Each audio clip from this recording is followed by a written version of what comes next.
Instrument হারলেই বেড়ায়। খুব ইচ্ছা করে বন্ধুদের সাথে খেলা করতে। আমি বাঁচতে চাই, চিকন হয়ে কোরআনের হাফেজ হতে চাই, এমনই আর্তনাদ নওগাঁর পদ্মতলা উপজেলার পানিউড়া গ্রামের 4 বছরের শিশু আরাফাতের। আমি চলাফেরা করা পারি না, আমি ইনস্ট্রুমেন্ট হারলেই বেড়াই। বন্ধুদের সাথে খেলতে পারি না, খেলতে চাই।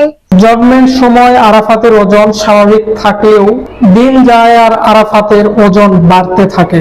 যখন ও জন্মগ্রহণ করে তখন স্বাভাবিকই জন্মগ্রহণ করেছে, 2.5 কেজি ওর ওজন ছিল, কিন্তু আস্তে দেখি যে ওর জন্মের পর আস্তে আস্তে ওর ওজন বেড়েই যায়। স্বাস্থ্য যেন না বাড়ে এজন্য গর্ভধারিণী মা আরাফাতকে বুকের দুধ খাওয়া বন্ধ করে দেয়, কিন্তু স্বাস্থ্য তো সেই মহান সৃষ্টিকর্তারই দান। শিশু আরাফাতের ওজন এখন 4 বছর বয়সেই 52 কেজি। অতিরিক্ত স্বাস্থ্যের কারণে আরাফাত অন্য শিশুদের মতো খেলাধুলা করতে পারে না। সামান্য একটু হেঁটে বেড়ালে অথবা এক কথা বলতে হাঁপিয়ে যায়। করা পারি না, আমি ইনস্ট্রুমেন্ট হারলেই বেড়াই। হাঁটতে পারি না, একটু হাঁটতেই কষ্ট হয়। আমি খেলা করতে পারি না, বন্ধুদের সাথে খেলা চলতে পারি না। আমার খুব ইচ্ছা করে বন্ধুদের সাথে খেলা করতে। শিশু আরাফাতের উন্নত চিকিৎসার জন্য পরিবারের নেই আর্থিক সামর্থ্য।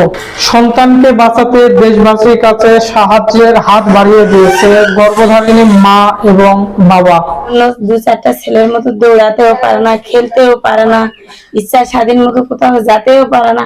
আমি ওর মা, আমি যখন ওর কোথাও নিয়ে যাই তখন যাই, তাছাড়া ওই আমার কাছে সারাক্ষণই থাকে। আমার একটাই অনুরোধ সবার কাছে, সবাই আমার পাশে দাঁড়ান, আমার ছেলের পাশে দাঁড়ান। আমার ছেলেটা যেভাবে পারেন সবাই সহযোগিতা করেন, সহযোগিতার হাতটা বেড়ে দেন। আমার ছেলেটা সুস্থ ভালো, আরো 10টা সন্তানের মতো আমার সন্তানটা সুস্থ হয় আমার বুকে ফিরে আসে। আমি চলাফেরা করা পারি না।